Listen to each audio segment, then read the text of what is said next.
Curhatan seorang perempuan hamil berinisial FS, viral di media sosial.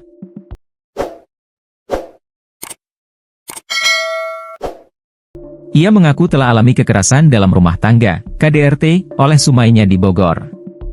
Peristiwa KDRT ini viral di media sosial usai FS memberanikan diri untuk speak up. Dalam curhatannya di Instagram, FS membagikan kisah pilunya. Dia mengatakan bahwa tengah hamil 7 bulan.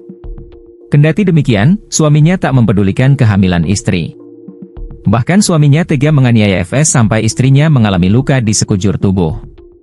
Perempuan yang tengah hamil 7 bulan ini mendapat kekerasan fisik yang menyebabkan bagian tubuhnya luka-luka. Akibat dugaan KDRT tersebut, FS mengalami trauma berat. FS terpaksa untuk membeberkan kisah pilunya di media sosial. Dia merasa sudah tidak tahan dengan kelakuan keji sang suami. Kekerasan fisik yang dideritanya telah berlangsung sejak awal pernikahan. Lagi hamil 7 bulan, dari awal nikah di KDRT terus, curhat FS di Instagram, Jumat, 18 April 2025. Pipi capek jadi orang baik, sambung FS, dikutip dari tribunnews.bogor.com. Kekerasan berukang terjadi sejak awal nikah, bahkan saya kontraksi yang mengharuskan saya operasi sebelum HPL.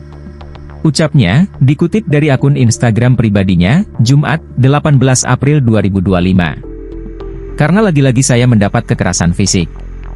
Ini berpengaruh kepada fisik dan mental saya sebagai ibu hamil, sambungnya. Selain KDRT, suami juga diduga berselingkuh serta membawa kabur uang 384 juta rupiah dengan alasan untuk bisnis. Belum lagi menjual perhiasan tanpa izin, menggunakan embang dan CC tanpa izin, dan menggunakan data untuk pinjol, jelasnya. Belum diketahui FS yang mengalami KDRT tinggal di wilayah mana. Hanya saja, dia menyebut bahwa dia tinggal di Kecamatan Bogor Tengah. FS juga dengan berani membocorkan identitas suaminya karena terlanjur kecewa dan sakit hati usai KDRT yang dialami. Dalam Instagramnya, FS membeberkan identitas suaminya tanpa disensor. Ya, pelaku KDRT terhadap FS diduga bernama Agam. Ini akun Instagramnya, gak bisa di-tag karena diblokir, tegas FS.